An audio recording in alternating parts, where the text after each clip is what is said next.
No one told me what to say. No one prepped me. Nobody mentored me. Dude, I didn't have shit.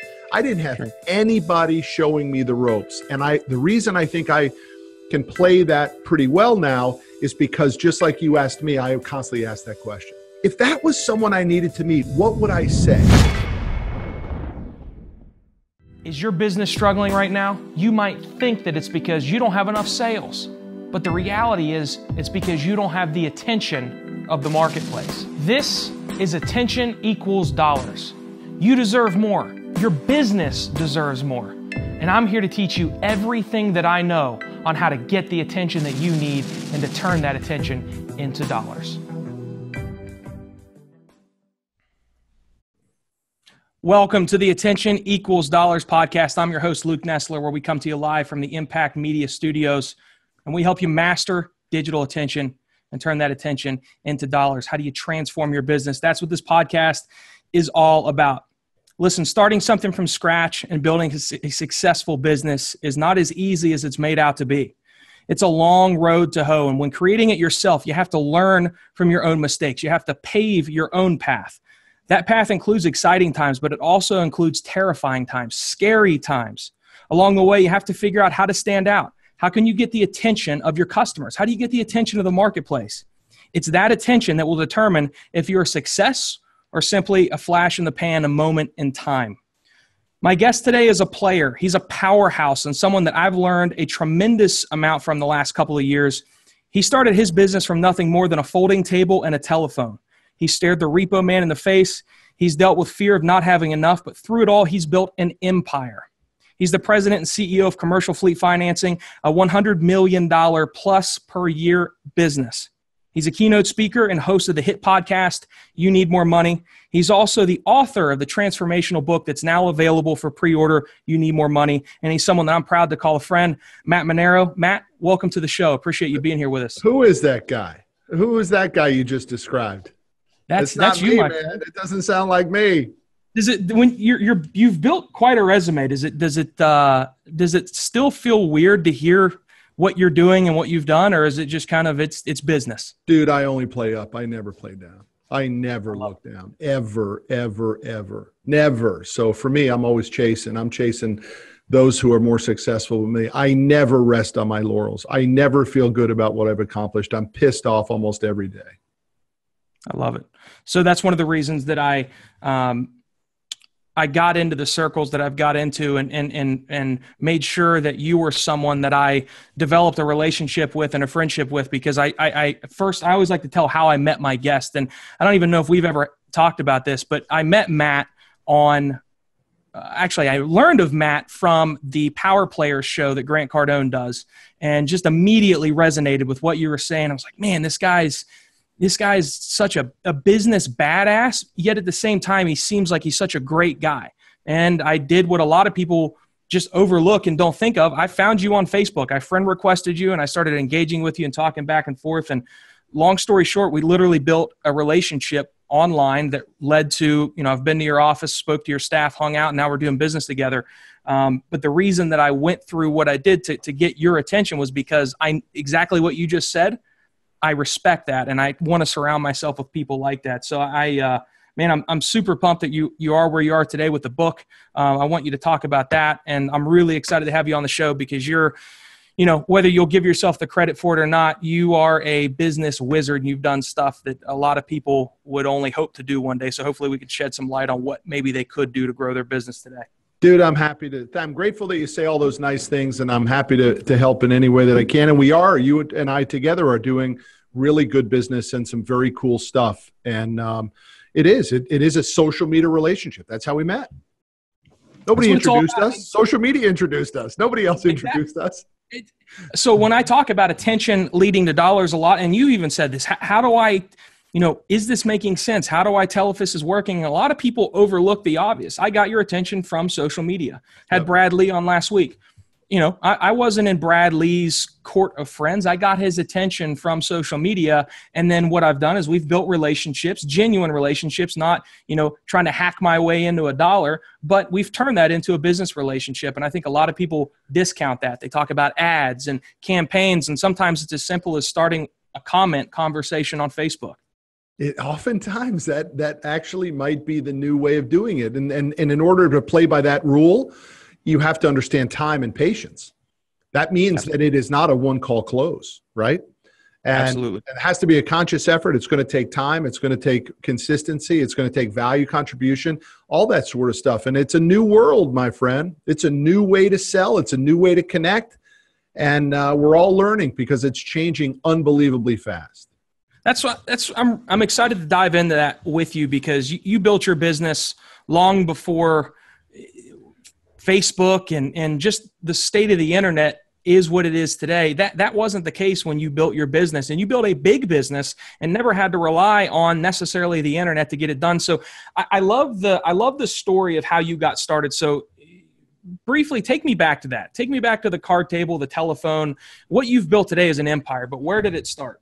I got started, I was transferred to Dallas, Texas in 1995 with an equipment financing company, a guy who taught me the business. Now, the way I was taught this business was slightly different because we were factory ordering and financing commercial fleet vehicles. So literally, like, the plumbing company would buy 5 cargo vans and we would order the cargo vans, we would upfit it with the shelves, we would logo it out, and we would deliver it ready to go to work to the plumber, and then we would do the financing. We would make money on both sides of that equation, right? The equipment side and on the financing.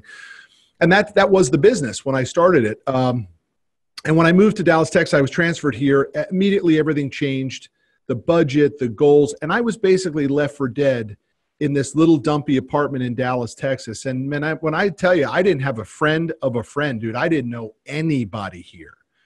And I said, well, I think I can do this on my own. And I left. And that was in 1995. I immediately got sued for a breach of my non-compete clause. I lost any relationship that I could get my hands on. And about 6 months later, my car got repossessed. And I was literally down to my last $40 on a Shell gas card. And I walked to the Shell station on the corner and I bought milk and Frosted Flakes. And I came back to that dumpy apartment and said, this is not how it works for me. I am better than this. I'm going to fix this. And I began to dig and just shovel. And that shovel and that digging was on a phone. And it was done with the Yellow Pages. And it was literally on a folding tin chair and a folding table. I mean, if you looked at the entire assets of my world, it was probably under $100. There was no computer on the table either. That was 1995. Plenty of people had computers. I had no computer. I had a phone, a Yellow Pages, and that was it. And then anyway, go ahead. Would you consider that was that the scariest moment you've had in business? No way, dude. There's no fear in being broke. I mean, that's nothing. The fear comes when you lose your money, right? That's when there's fear, right? So once I started making a little bit of money and just surviving, which took a number of years, then we had 2001. That was 95 when I started. 2001, 2002, very bad economic times. A lot of people probably listening to the podcast don't even remember that. Weren't even in business at that point in time, right? That's 17 years ago. That was a really rough time, dude. And then, go ahead. No, finish, please. Yeah, I mean, that was a really, really nasty time. The world was very scared, and people just contracted, and that hurt our business. And I suppose, we probably were broke again, right? 6 years of busting my ass, and we went broke again in 01 and 02. Kept the doors open, though. Just kept showing up, kept making more phone calls. And so you very early on, you used phone calls as your way to introduce yourself to the marketplace, is your way of getting attention. Today, I think the mistake that a lot of people make is they think that they can sit back and hide behind their computer and only use, I just got to build a funnel, or I've got to do an email marketing campaign. And look, that's what we do for our clients, but it has to be one of your moves. A boxer's not going to get in a ring and only throw right hooks. I think when you said I use the Yellow Pages and the telephone, myself and my sales professional who's in the room literally do the exact same thing today, even with all the technology. So would you say that was and still is a great way to get attention? And obviously you have to have the attention before you can have a customer. Dude, you're never going to make a big business happen if you don't do two things. Sit in front of a customer and get on the phone with a customer. You will not text your way to a big business. You will not email your way to a big business. You will not post your way to a big business. You might post your way to fun and enjoyment and maybe a replacement of an income, but you will not build a big business without being able to break bread with a customer, sit across the table and do a deal. And by the way, even if you take Russell Brunson or any of the biggest ClickFunnels guys who have this appearance as if they make their money purely through technology, the deals they strike are done on the telephone and over Absolutely. breaking bread with a prospect or a customer. So let's look at you and I. I mean, I make, there's no smoke and mirrors here. I tell people all the time, I surround myself with people that are several steps ahead of me. I'm nowhere near the ballpark of Matt Manero. But here's the thing. I did not get a meeting with you. I didn't get a meeting with Matt just from sending Facebook messages. There were multiple telephone conversations. And at one point, there was no interest from you. But the trick was I didn't go away. And yes, that I use social media, absolutely. But that I continue to call, continue to email, and I carved time out of a trip to actually spend time face-to-face with you in Dallas. And I think that's really where we started to build that relationship. So the things that you said built your business, and what year was that when you were the folding table and the telephone? Yeah, that was 1995. Again, a long time ago for a lot of people. It was 23 years ago for me. And the principles are still the same today. Would you agree? I believe they are. And in fact, if anything, it's gotten more advantageous because there are a number of different ways to get attention today. But yet at the same time, it's more difficult because you really do have to do all, right? You can't just make your living over the telephone. Why? And you use our client base, right? We finance heavy industrial equipment, big rigs, bulldozers, tow trucks. What happens if I call that guy at 1 o'clock in the afternoon? I hope as his creditor that he's towing cars. Right. I don't want him sitting at his desk waiting on my phone call, right? I want him in the marketplace working, running his business, growing his business. So the phone does become more difficult in one area. But it is the only way. Look at our relationship together, Luke. We talk once a week. And the phone call that we have is the most important conversation we have per week. We'll trade some emails and stuff like that. But the reality is that 30-minute phone call is still the money shot. That's the point in time where we figure out where are we in the relationship. Absolutely. It's the same with everything. I can text Bradley or Cardone, all those guys, Milet, all those guys, all I want. But something different happens when we talk on the phone. Yeah, 100%. And I think unless your business is a business that you sell your product online, I sell, for those that are watching or listening, I'm holding a bottle of water in my hand. Unless I sell this bottle of water on the internet and I can transact a deal and close a deal on the internet, you can still get attention from digital space, social media, email, but you're never going to close a deal that is a service-based business on the internet. It leads to a relationship. That relationship, Matt Manero's relationship and my relationship never would have been possible if it weren't for online. But that relationship also never would have been possible if it weren't for me picking up the phone, spending time in Dallas. It is not one move. It is multiple. And the same things that Matt used to build his business in the early stages are still very, very critical in today's day and age. But look, here's why all of that will never go away. Because a key component to business is trust. And you cannot gauge trust via email or text or a social media post. You can only gauge trust when that sixth sense kicks in, that street smart, that alley cat nose kicks in and says, man, something doesn't smell right about this guy. And you hear it in his voice. And, after doing tens of thousands of deals. I just had a conversation with one of my newer sales guys this morning. He brought me this deal. I said, this deal's got hair on it. There's a problem here. He's like, what are you talking about? I go, this isn't right. This isn't right. This isn't right. He didn't even see it, right? But after all these tens of thousands of conversations and doing deals and getting screwed on deals, right? Issuing credit, trusting the customer, and then getting burned, you just begin a sixth sense. And sooner or later, that sixth sense is what you actually come back to do the bigger deals, right? Yeah. It's who is this person? And if I sense it, like perhaps the biggest person in my life that this has occurred to in the last, just say 60 days is Ed Milet. I just knew it instantaneously when I saw him on Confessions of an Entrepreneur on Cardone's show. And I said, I have to get to know that guy. Because part of the conversation was how he treated people badly. I feel the same way about my early days in business, I just ran buckshot over people, right? I just beat this place with a stick. He was saying the same thing. I said, I got to meet this guy. Now, what did Ed Milet do? He didn't return my phone calls, nor my email, my tweets, or any of that sort of stuff. What was he doing? He was on the phone with Cardone, asking Cardone, who is this guy Manero? Should I waste my time and do his show? Sure. He calls me back. He actually calls me and says, hey, I just got phone Cardone. He speaks volumes about you. Let's do this thing. Yeah. And instantaneously, my street smart kicked in and said, this guy is the real deal. Yep. And when you learn about Ed Milet, dude, he's one of the richest dudes, legit rich, that you're ever going to meet on social media, man. And again, I think it's important to note, again, what Matt is talking about, read between the lines.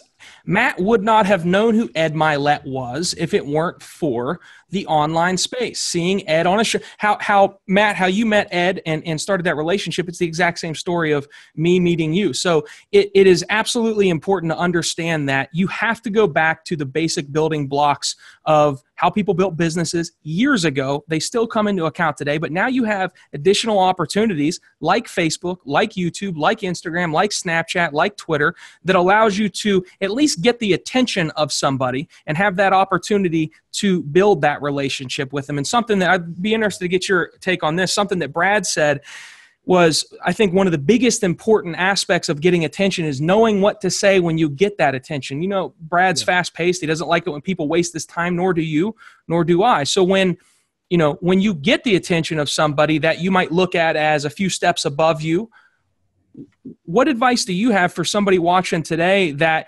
you're always polished, Matt? How do you get that way, and how can someone watching today get that way? So when they get that opportunity at attention, they capitalize on it. Dude, that's my kind of question right there. I mean, I'm looking for the answer to that question too, right? Because nobody ever showed me those ropes. No one told me what to say. No one prepped me. Nobody mentored me. And that's the real story for so many people, man. Your old man just isn't giving you what you need sometimes. Maybe you're lucky. Maybe you are getting it. Maybe you have your old man and your brother and your uncle and all these people that are helping you, your fraternity brothers, all that sort of stuff. Dude, I didn't have shit. I didn't have anybody showing me the ropes. And the reason I think I can play that pretty well now is because, just like you asked me, I constantly ask that question. What if that was someone I needed to meet, what would I say? And I role played it. My kids give me a hard time because they say, Dad, you're talking to yourself again. And what I'm doing is I'm role playing the future when I'm talking to myself. My machine, my mind is playing out everything before it happens, right? And so, but real concrete answers. The first thing, and I've had this happen to me, I'll give you a perfect example. I know a billionaire here in Dallas, legit billionaire, filthy rich, interesting guy.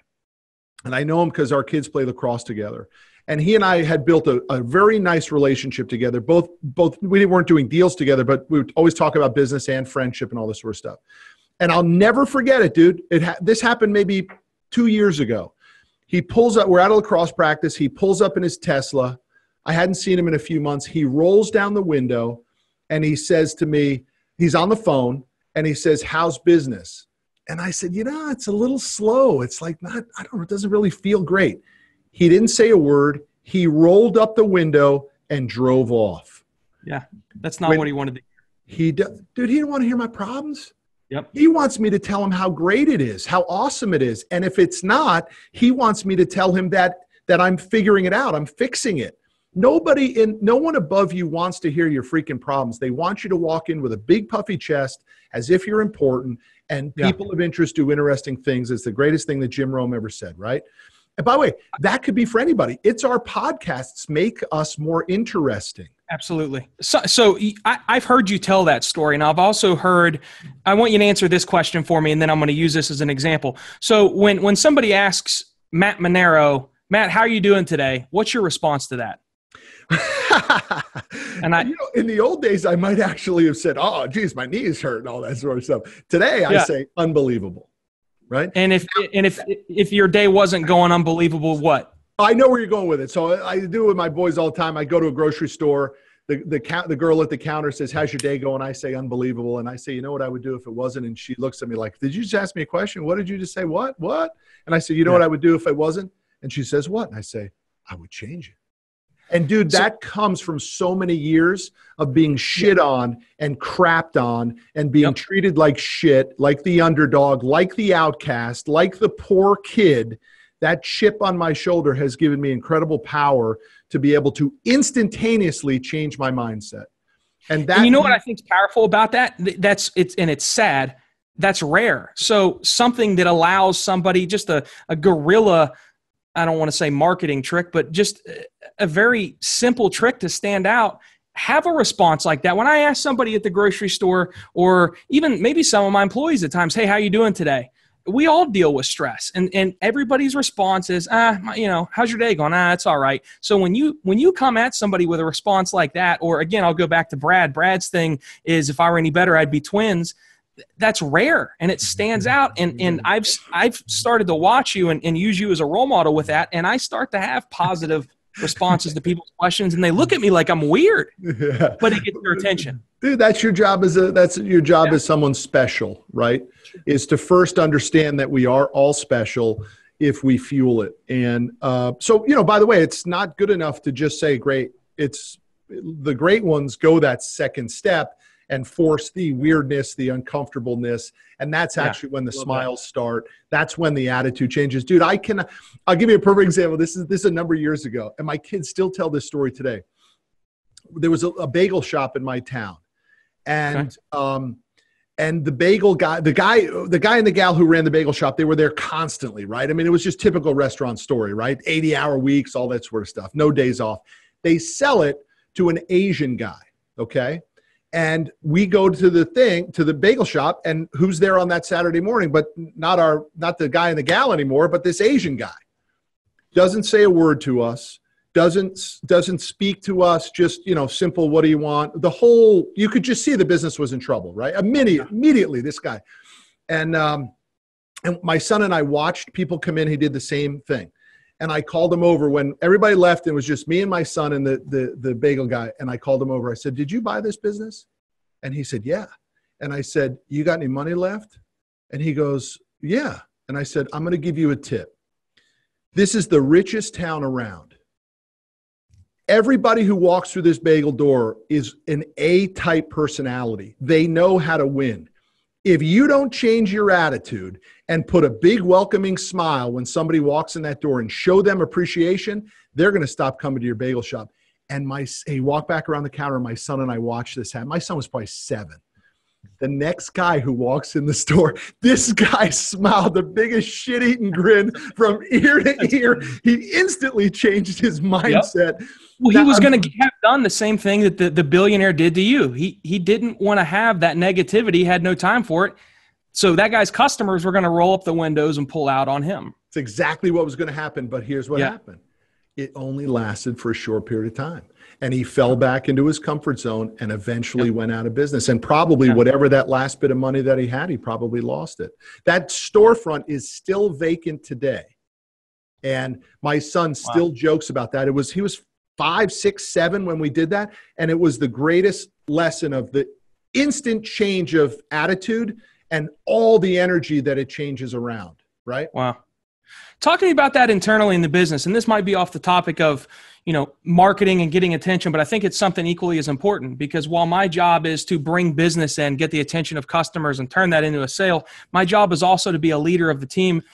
You've had bad times. We've had bad times. And how important is it that the leader of an organization maintain that smile, that leadership sense about them, and not fall into the holy shit, I'm terrified right now. What if this happens or that happens? Because it will absolutely affect everybody in business and in your internal organization.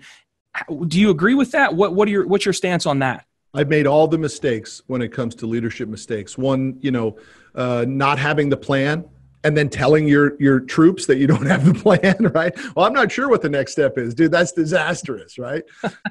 But I really liken myself to Rudy Giuliani as a leader. If we know who Rudy Giuliani, he was the mayor of New York City at September 11th. He was really a neutral mayor, not like he had plenty of haters. He was just sort of a vanilla, lukewarm, sort of looked at as a lukewarm mayor. But after September 11th and the way that he handled the tumultuous situation, he was looked at as a hero, right? Sure. And I kind of liken my leadership style to that. I'm not the greatest leader in peacetime, but I do like to think I'm a fantastic leader in wartime. I've had to put myself in that mindset many times to bring out some of my leadership skills that the organization needs. Some I've literally been in wartime with it, and others I just needed to put myself there. So the challenge is, can you be a great leader all the time? Can you be a motivator all the time? And we're right now in a very good economy. Most businesses should be doing pretty well. If they're not, they should, because wait till the recession hits in another 2 years and then they're out. But that is my challenge. I am an introvert.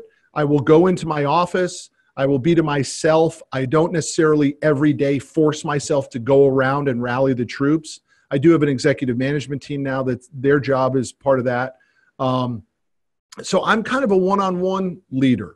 And I'm just, no matter how many times I think I should be a rah-rah guy, it's harder for me to be that way, man. It really is. Now, in wartime, dude, I'll stand up. I'll be the first guy in line with my shotgun and my saber. I'm ready to go. But when it's not wartime, it's hard.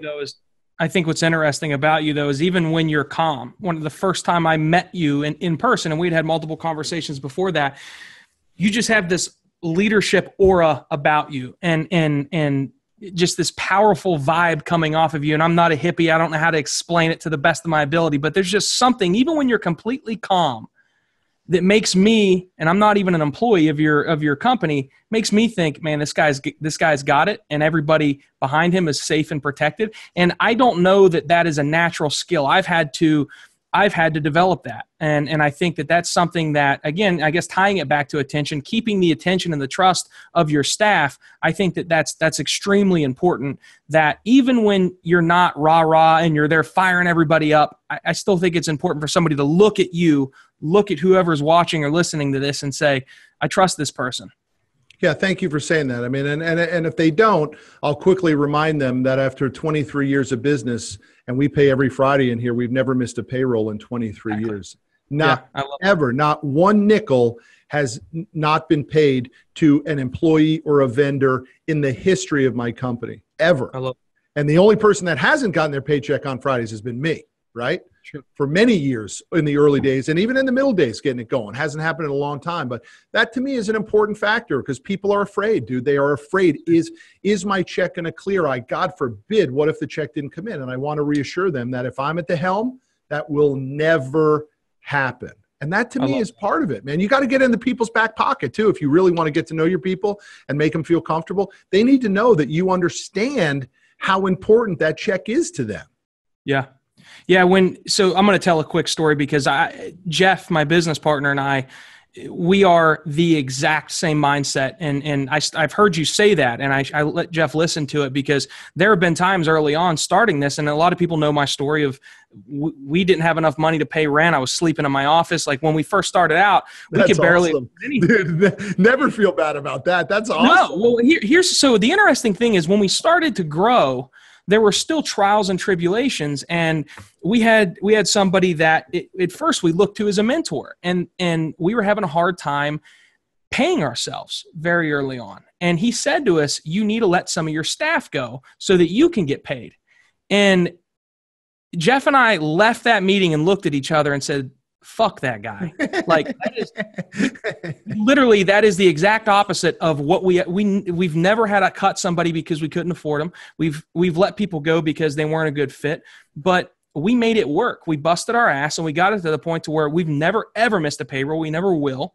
But we got it to the point to where we were paying ourselves. We didn't want to let our staff go because we've got their back. And if we let somebody go, then, let's say Aaron behind the camera, and now he's going to say, am I next? And what's that going to do for the organization? Totally. Absolutely. But dude, I've interviewed a ton of people who's I say, why are you leaving? And they're like, well, I don't know that I can trust the paycheck. And I'm like, well, how long's that been going on? And they're like, well, I don't know. It's like maybe like 6 months. It kind of hit and miss. I'm like, you've been working for the place for 6 months. You're not sure if your check's going to clear. That's not on the company. That's on you now, man. Right? Yeah. I mean, come on. Yeah. Stupid.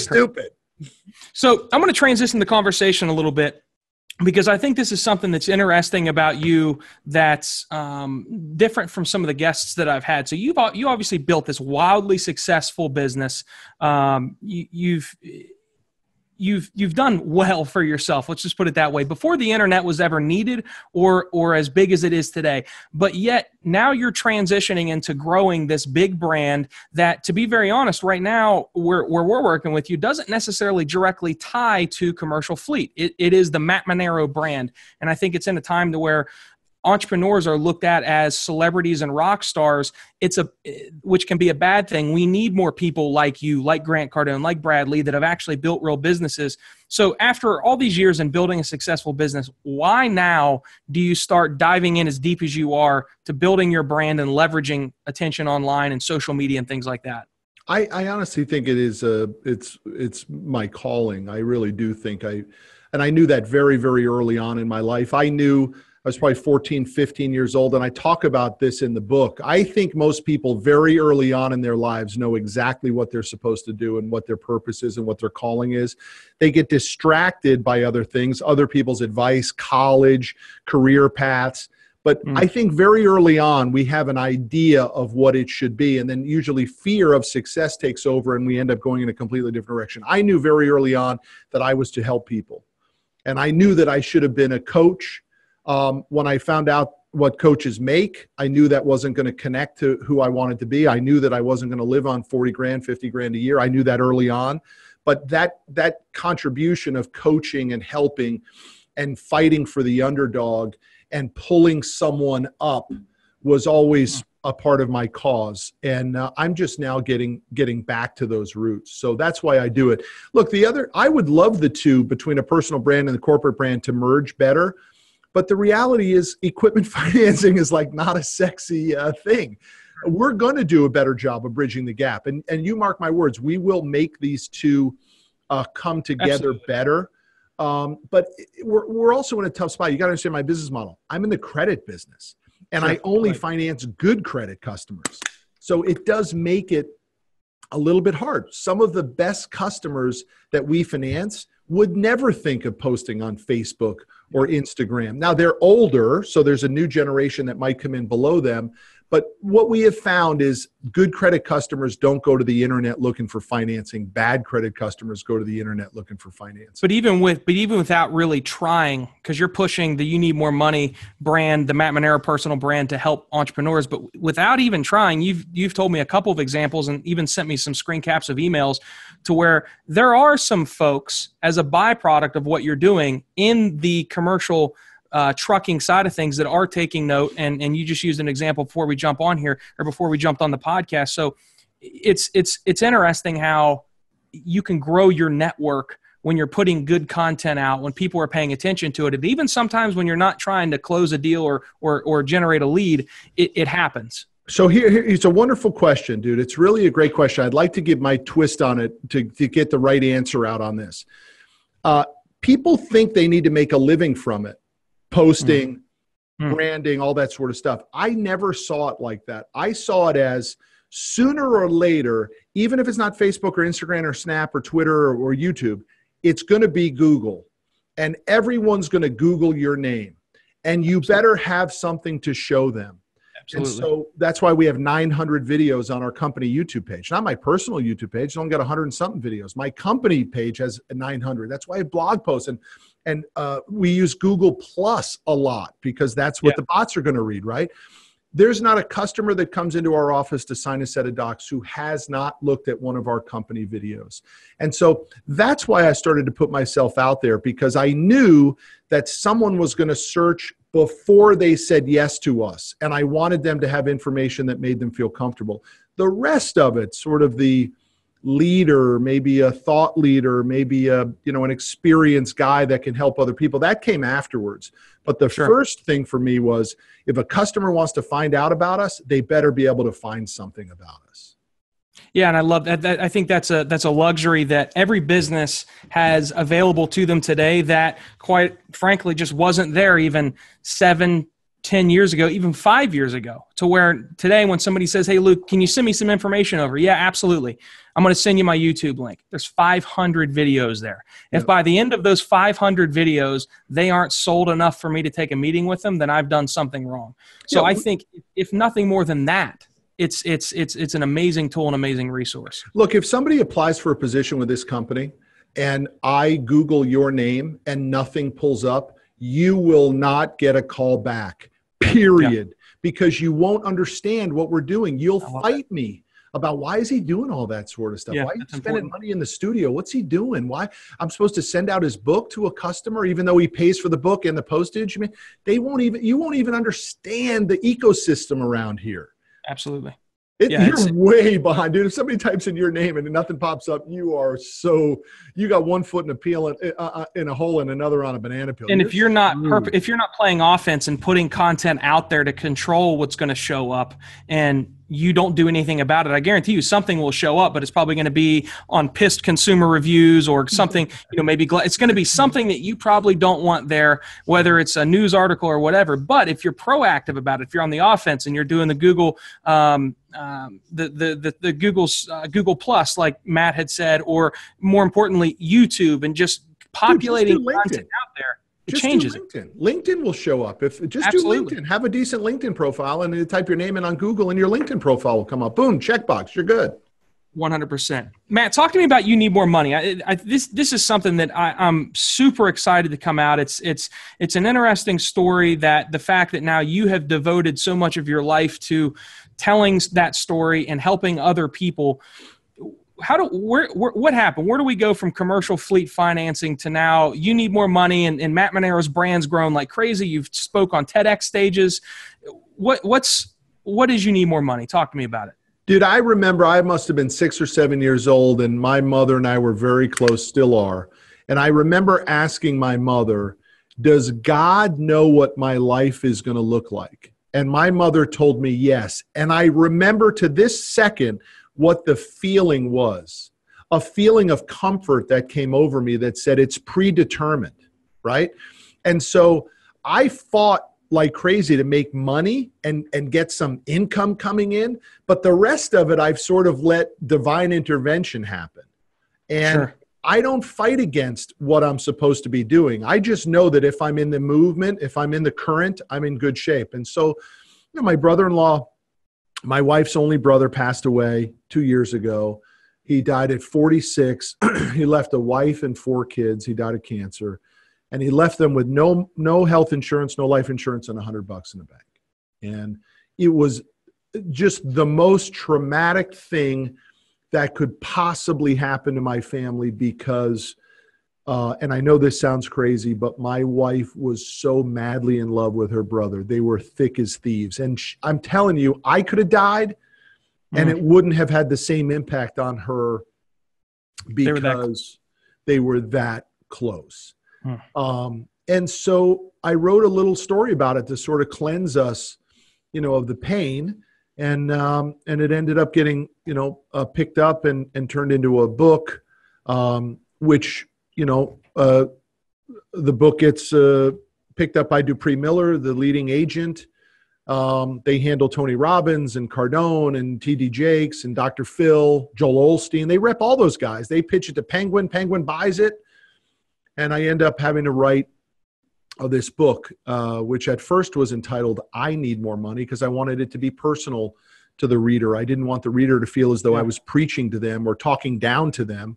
The publisher changed the book to You Need More Money, which I think was probably a good idea to sell books. I think it was a better title to sell books, but it's my story, man. It's how the hell do you wake up to the reality of that, you're not good, you're behind, get comfortable with it, start talking to people about it, and then what is the roadmap that can put you on the right path? And this is literally the step-by-step process that I've taken in my life to go from zero to something above zero. Now, I don't have the ability to say something great because I look at a Milet and I look at a Cardone and I say, that's total freedom. Those guys, I got. That's interesting though, because it's, you're talking, this is coming from a gentleman that has a business that does $100 million a year. And he says, I can't compare myself to these people. And I think, is it Tim Grover that has the coolers, closers, and cleaners to where, it's Tim Grover, correct? Yeah. And Tim Grover was Michael Jordan's coach, Kobe Bryant's coach, and a cleaner is somebody that they're an unstoppable force, and they never think that they've reached that cleaner status. So hearing Matt say that today, that's the first time that light bulb's gone off to where I'm like, all right, this guy's a cleaner because he doesn't. I haven't done anything yet. Matt's done some amazing things, and I think the book, Matt, that you've written, I've had the pleasure of, Impact Media and myself, we're working with you on the promotion of this book. So we've really we've taken a deep dive into your messages and some of just the very quick tidbits that we've put into video form and put out there for the people to see that you really go much deeper on in the book. It's changed my mindset. So take us through that. So when somebody hears you need more money, it might offend some people. It might make them think, so what is this, a book about investing? It's not. It's a bunch of strategies that you've used that if your brother-in-law would have used, maybe he'd have been in a better place. What are some of the things that people can expect in this book? I mean, the book's broken up into two parts. The first is the wake-up call, which I use some data to show that no matter how good you think you're doing, the odds are you're behind. And then it moves into the roadmap, which is what is the step-by-step process that you want to take to begin to fix it. But the overlying theme is mindset adjustment towards money. And you are on the inside of our promotion of the book, and you have seen the hate, the just downright nastiness that has come out in comment section on these videos from people who fall into the trap of this blamer mentality, as we talk about in the book. And that blamer mentality never makes anybody any money, period. And so I love that stuff. I don't comment against the haters, but that stuff fuels me. It's just the most amazing thing for me, how the minute I feel as though I'm being pushed aside, I'm being bullied, it just instantaneously fires up this intense competitive nature for me. And for that reason, I want the book to do well. I want the book to be a New York Times bestseller. I don't want it to be an Amazon bestseller. All that stuff is gamed and silly. The real players are Wall Street Journal and New York Times bestseller. And the reality is you got to sell 50,000 copies. And I want the book to sell 50,000 copies and be a New York Times bestseller. And that's a deeply competitive nature for me. But here's most importantly, if you won't spend $23 to fix your money, to work on fixing your money situation, you shouldn't buy the book, right?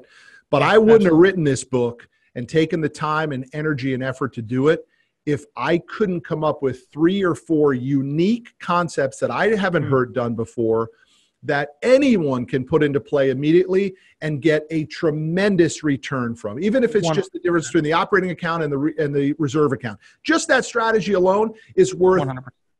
It's the greatest ROI you could get on $23 just to understand that strategy.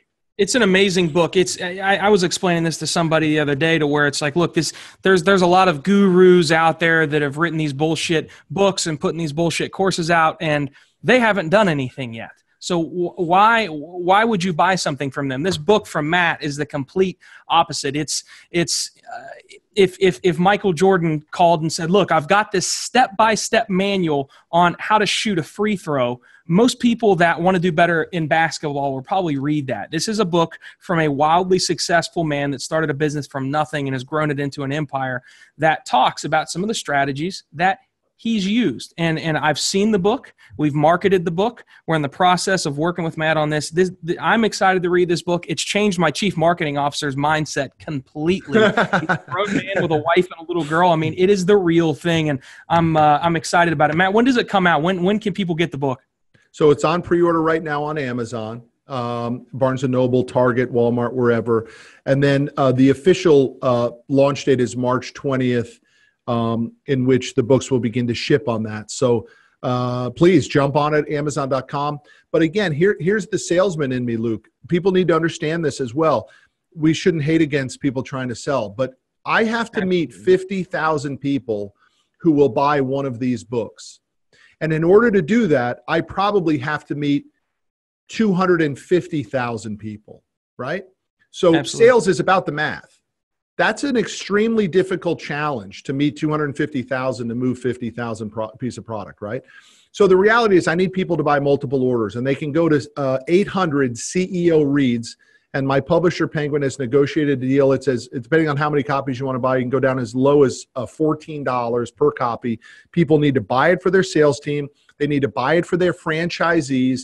They need to buy it for their MLM people who are on their team. They need to buy it for their family and friends, and they shouldn't just buy one. They should buy 5 and start giving it away to customers and employees and people you care about. Because if you do one thing on this book, and I almost get a little emotional thinking about it, because if you do one thing, which is buy term life insurance, because I tell you to do it in this book, and something happens to you, and your family gets 100 or 200 grand or 500 grand or $1 million, and it costs you $80 a month, and that strategy helped you, it was worth all of the effort for me to do this. Mm-hmm. And I know that's going to happen, Luke. I know that they're going to read it in the book. They're going to do what I asked them to do. And then tragedy is going to strike, and I'm going to get an email sometime down the road, and they're going to say, I read your book. I did it. And, we now at least have some money. My brother-in-law left his family with zero, dude, nothing. Yeah. It's unbelievable when all the hate and the dislike and the negativity that we faced on the work that you and I are doing together, they have no clue why I'm doing it. It's sad, because here you have a guy literally trying to take from something that he's had happen to him firsthand and prevent others from happening to them. And it's eye-opening how many people out there are just completely oblivious to it. Matt, it's been a pleasure working with you on this, learning about the book, learning about the story behind the book, which is extremely powerful. You're definitely going to help thousands and thousands and thousands of people. And I'm looking forward to launch day on March 20th. Matt's going to be at the 10X Growth Con next week. That's going to be a killer event. We've got a book launch party. It's atop Mandalay, correct? On Wednesday? Rooftop of the Mandalay Bay. Love to invite more people, but it's already sold out. So we're not even going to plug that. So Matt, we can't get you there. I like to ask this question. You're going, Luke. I'm going. Absolutely. I'll be there. I'll live stream it so we can let the people have a good time with it. Matt, if you had to start from scratch today and you had one tool that you could use to get attention, to let people know who you are, what would that tool be? It doesn't have to be online. It can be. What would that tool be? No, the tool would be my network. The tool would be the people that I know. And I didn't know anybody, and that kept me down. It kept me small. It kept me away from things. Look, the deals that I get across my desk now from the network that I built, which did not come my way. People think, oh, well, time in the seat will make your network. Dude, I talk about it at length in the book. I specifically made a decision to change my network. It didn't come to me. I went in the marketplace and said, with humility, I need a better mentor and a better network. Who do you know? And beautiful for me, it kept coming back to the same guy in Dallas, right? This guy, Rick Sapio, who's become a very close friend of mine. But my point to your question is, it would be the network, because the network is producing relationships. My buddy Rick Sapio just did an email introduction to me to a guy who has 2,200 trucks in his businesses. He's good friends with my buddy Sapio. He's the founder of 1-800-GOT-JUNK, right? Okay. And they now have 3 other franchise lines, all that have vehicles, right? And I responded to Sapio, my buddy, and I said, wow, 2,200 trucks, that's a lot. Thanks for the introduction. He goes, no. I didn't introduce you to talk about financing his trucks. He wants to write a book, and he wants to learn about the process. Yeah. See what I mean? So the network is not always about what you are built on. It's what are you doing that's interesting to people that didn't do it, right? That's been a big that's pretty much been my North Star, as far as every day I set out to meet new people that can help me level up. And that is literally, if I had to start from scratch and do a brand new business from square one, I would have said the exact same thing, my network, because that's literally what has gotten me every single account that's anything has been the network. It hasn't been anything else. I'll give you a perfect example. And this even happened to me, right? At 10X, there's a VIP poker night, right?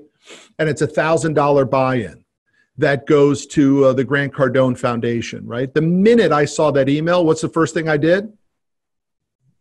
bought the ticket. No, I said, shit, should I spend $1,000 on that? Right? Yeah. Should I do that? And then I immediately bought the ticket. But that's that sort of, middle-class mindset that's very hard to get away from, right? But then I bought the ticket, and then I don't know if you saw the email that came out recently, but he just gave the list. It's limited to now only 200 people or something like that. Dude, for $1,000, you get to hobnob with 200 people in Vegas playing poker. That's 100% charitable donation. It's 100% write-off for you, and it locked you down for your Saturday night amongst the players in the network. That's the best money you could possibly spend. I mean, it's just So when 100%. You look at things like that, Luke, which so many people don't, you realize how inexpensive certain things are to get into. Certain streams you can get into are so cheap, Yeah. It's looking at long-term value rather than the short-term. Man, it's $1,000. Yeah. But who are you going to meet that night that could change your life? It's limited, dude. What's the exclusivity of it? It's only limited to 200 people. I mean, that's 200 Absolutely. Of potentially the biggest names in the whole freaking thing, 9,000 people, and you get to be in the top 200 for $1,000. Hello. Right. But for so many years, I never looked at it like that, man. 100%. I get it. I get it. Well, that's the beautiful thing. I'm speeding up my path to massive success because I look and watch and learn from people like you. But let's be straight about it. I know you want to close the show and all that stuff, but let's be straight about it. You and I working together has potentially created a new niche for your business. Absolutely. And introduction to the number 2 top 4 largest publishers on the planet 100%. Has already occurred. And the only reason that it happened was because of the networking. Absolutely. That's how that started. Networking allows you to jump. How are you meeting with these guys? They're looking for some like Luke, you're from Morgantown, West Virginia. Your business is growing. How are you? You're going to do a podcast with a guy that has a massive business. You met with Brad Lee. How? I literally start conversations with people and I bring value to the table. Yeah. And I start a relationship. It's not that hard. But that's really true though, dude. You have to be an expert in your business. You have to be good. Amateurs get crushed. So if you weren't good, that lack of quality would show very quickly. So 100%. It starts with you being really good at your craft and being an expert. And then once we start to move up the food, just like in my business, right? I mean, we had to get great at our business before opportunities came. But to answer your question, without question, the number one tool I would have is my network, and everybody needs to develop it as early as they possibly can. Who can you call and they pick up is the question you should ask when you're questioning your network. Who can I call and will they pick up, right? Yeah, that's a good gauge as far as where do you stand in the network that you have. I love that. Yeah. Matt, where can people find more about you? Where can they get the podcast? Where can they learn about the book? Sure. It's mattmanero.com on all social, or Matt Manero on all social. Mattmanero.com is the website. You Need More Money is the primary branding that we're operating under. It connects to the podcast, You Need More Money, the book, You Need More Money, order on Amazon. And then, of course, from a truck financing standpoint, which is the goose that lays the golden egg, man. Everybody needs a goose that lays the golden egg. What is the thing that spits out the tokens, right? And that's for me, it's commercial fleet, has been for 23 years, and we finance big rigs at cffnationwide.com. I love it. One of these days, I'm going to be in there. I'm going to sign that booth. Matt and I are going to do wait, some content man. in Dallas. Yeah, we're going to have a good time. I'm looking forward to coming down. Guys, thank you for watching. If it's your first time seeing the podcast or watching the podcast, be sure to follow us on YouTube, subscribe on YouTube, like us on the Luke Nesler Facebook page. We do go live, the video version of the podcast on Facebook and YouTube. But please, if you have not checked out the podcast on iTunes and Stitcher Radio, please go to iTunes today, go to Stitcher today. I need you to like it or rate it, subscribe, and review it. That's the way that I get my podcast out. That's the way that Matt gets his podcast out. We do this for free. There's zero money that we make doing these. We do them because we want to help people. I'm bringing you my expert friends. Matt brings the same on his. So be sure to rate, review, and subscribe to his podcast on iTunes. Be sure to rate, review, and subscribe to the Attention Equals Dollars podcast on iTunes. And guys, we will see you next week. Have a wonderful week. Is your business struggling right now? You might think that it's because you don't have enough sales. But the reality is it's because you don't have the attention of the marketplace. This is Attention Equals Dollars. You deserve more. Your business deserves more. And I'm here to teach you everything that I know on how to get the attention that you need and to turn that attention into dollars.